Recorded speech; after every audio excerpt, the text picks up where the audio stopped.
Good morning. My name is Willie Lawson. This is the Morning Report. The Morning Report is a production of fightbackmedia.com, fightbackmedia.com, and fightbackmedia.com and fightbackmediatv.com. I it's Friday, November 17th. Um, in a year from now, by this point, we will have gone through our 2024 elections, which means there'll be maybe new members in the House of Representatives, new senators, possibly even a new president. Uh,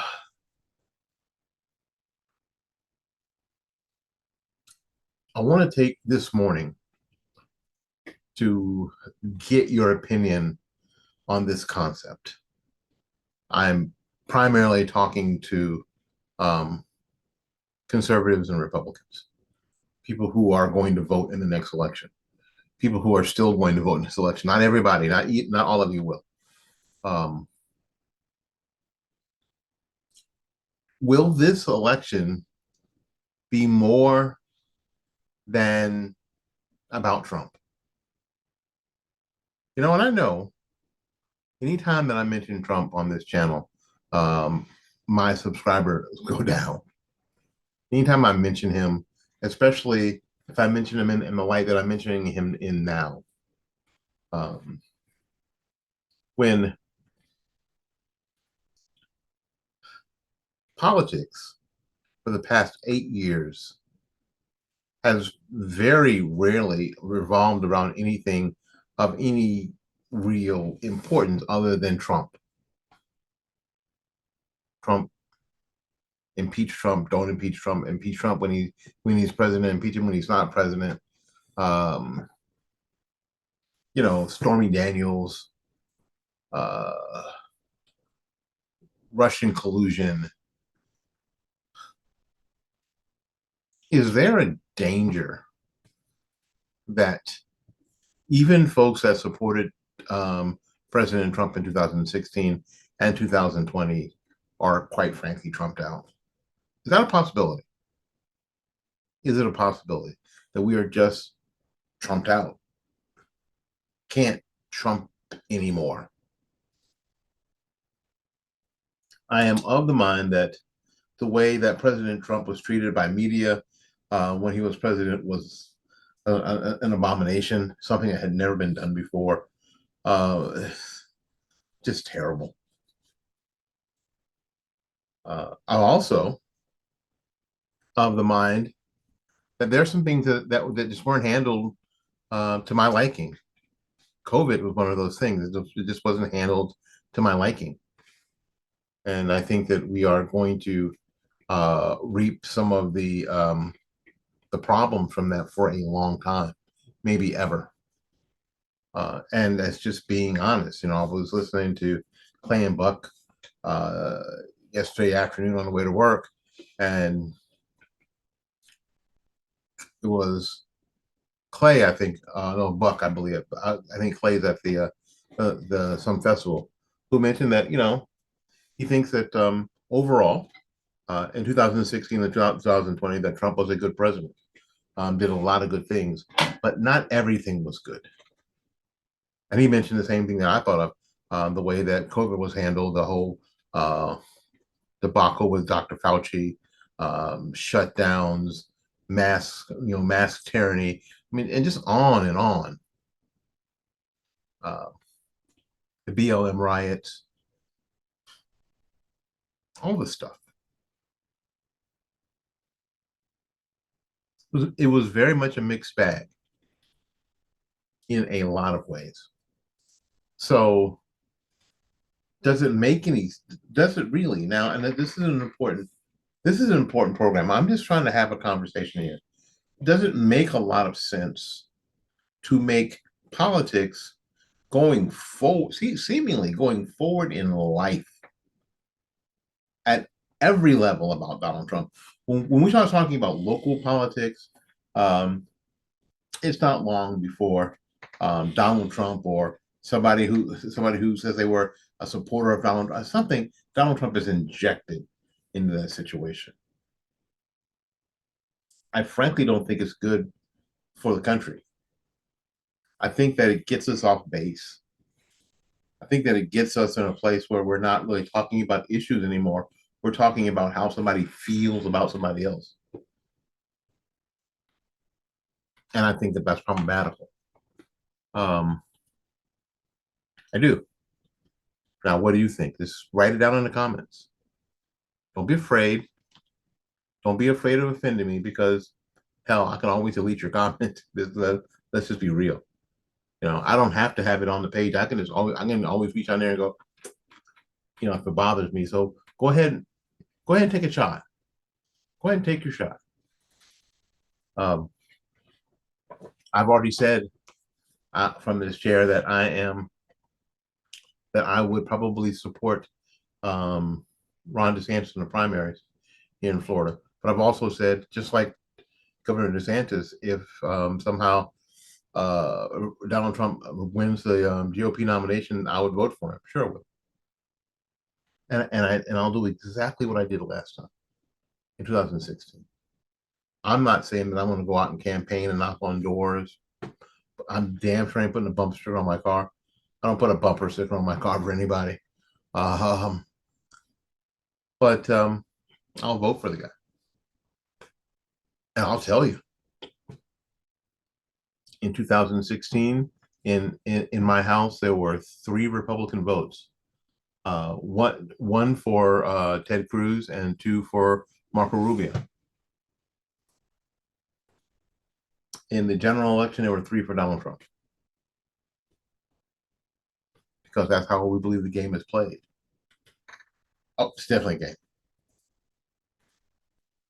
And the game is like bocce ball. You just want to get as close to the thing as you can. Because it's never going to match up perfectly.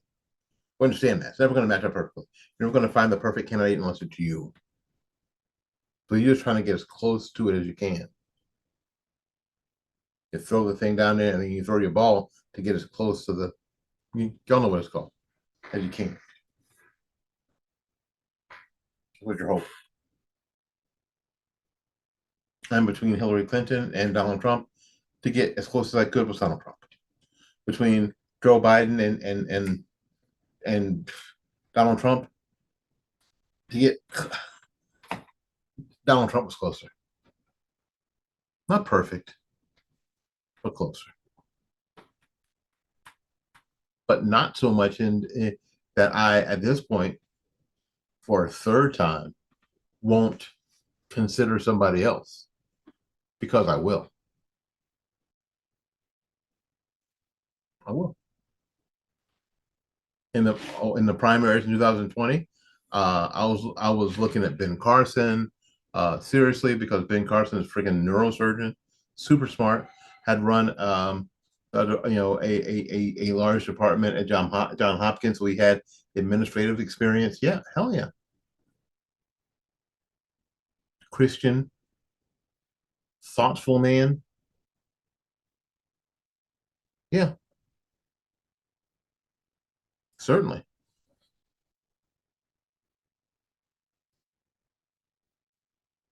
But when the media and the conservative media go after this guy all the way down to the fact that they don't think his wife's attractive enough.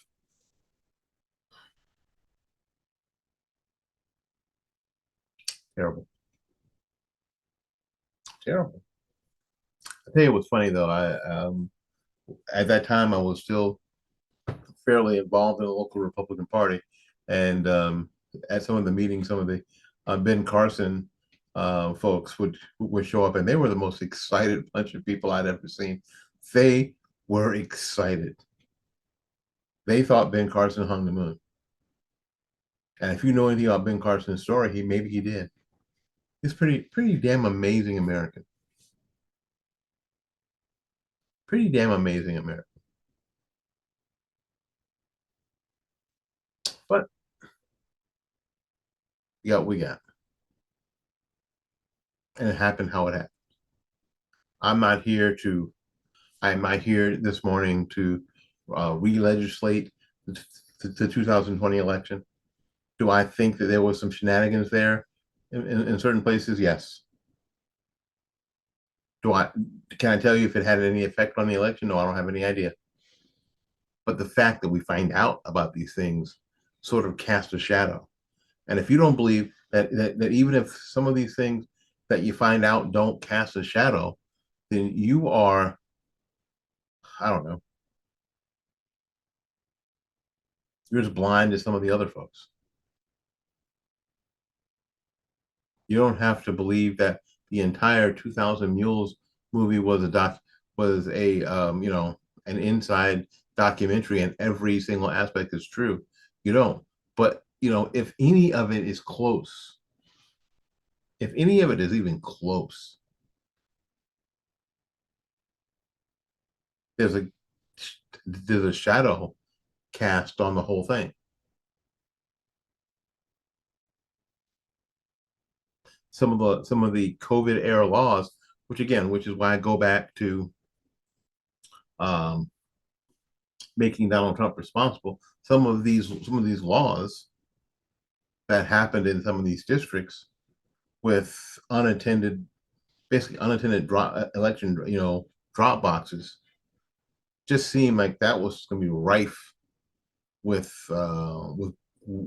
problems. It just seemed like it would be.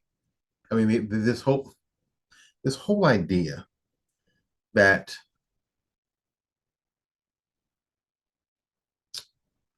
as much power and money that can be wielded, especially in a presidential election, that no matter what, people would be straight up and honest about it because it was so important. I don't know if you've met a person. I don't know if you've met a political person, but people in general suck, right? And will basically do anything. How could you possibly think that just because it's an election for a president, that everything was going to be on the up and up because everybody would behave then? Doesn't make any sense. And that somehow corruption, cheating is impossible because suddenly now everybody has this uh, this integrity that you can't challenge. That doesn't make any sense to me. But now in this election in 2024, I think it's a bad idea to make everything about Trump. When people say, "Well, I'm going to run this year to keep Trump from ruining our democracy," but Trump was president uh, for 4 years, and your democracy is still intact. So much, in fact, that you won the Senate. So much, in fact, that you won the House for a while. Your democracy was intact then. So this idea that you're going to run to save the democracy is utter BS. You're running to remain relevant. You hope that somebody asks you about it, even if you're not going to. And I did see that Mitt Romney had told people that he wasn't going to run this time. Well, good, because all you're going to do is get embarrassed and expose all the pedophiles at the Lincoln Project. That was terrible. I apologize, but it's a horrible idea. RFK Jr., another really bad idea. Now, run if you want to, because hell, you're grown. You're a grown person. You can do whatever you want. You're 35 years old. You're a citizen of the United States, natural born citizen of the United States. You are eligible to run. Go ahead and do that. But let's not fool ourselves in why you're doing it. Let's not wrap ourselves around, in a cloth of integrity in the defense of democracy, because that's not it. It's this whole Stop Trump movement. And that's so easy to say.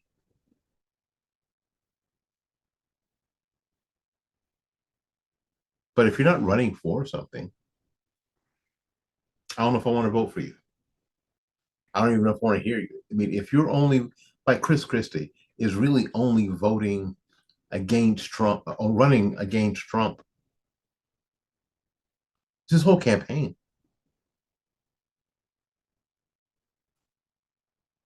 How can anybody support Chris Christie? Does anybody? If you are supporting Chris Christie, please write it down in the comments. I swear to you, I will not let anybody attack you unduly. I will not. But I have to ask the question: how are you supporting someone like Chris Christie? Chris Christie isn't running for anything. Not anything. Without Trump, Chris Christie has no campaign. It's been about a year since Trump announced that he was going to run in 2024. Now we have at least another year. Again, I think a lot of people feel bad and are angry how the Trump presidency came to an end. But is that enough? Is it enough to make everything from now on somehow about Donald Trump? I think it's a mistake. What do you think? My name is Willie Lawson. This is the Morning Report. The Morning Report is a production of fightbackmedia.com, fightbackmedia.com, and fightbackmediatv.com. Until we see you again, go out there and learn something, love somebody, and for goodness sakes, y'all take care of yourself. We will see you when we see you. Bye-bye now. What's going on, Tampa? Jeff Dow from JD's Pressure Washing here again, and we wanted to share something really cool with you that we're going to be doing that you can be a part of. Tampa is home to 21,000 veterans. We all love our vets, and being one myself, we wanted to find a way that we could give back. So here's what we're going to do. For every 10 jobs that we do that are $300 or more, we're going to do one veteran home for free. Now, when I say home, we're talking house wash, driveway, sidewalks, and perimeter fence if they have one. So I need your help with exposure on this so that we can get the jobs that we need as well as the veteran homes to clean, which is going to be a total surprise for them. We're going to show up, knock on the door, and let them know right then and there in the moment what it is that we're going to be doing for them. It is going to be pretty cool. And here's a bonus offer for all of you who help us with this. We're also going to offer 15% off all cleaning that's over $300 just to say thanks. So if you could do me a huge favor, like, comment, and share this video so that we can get the word out and start cleaning homes of veterans right here in Tampa.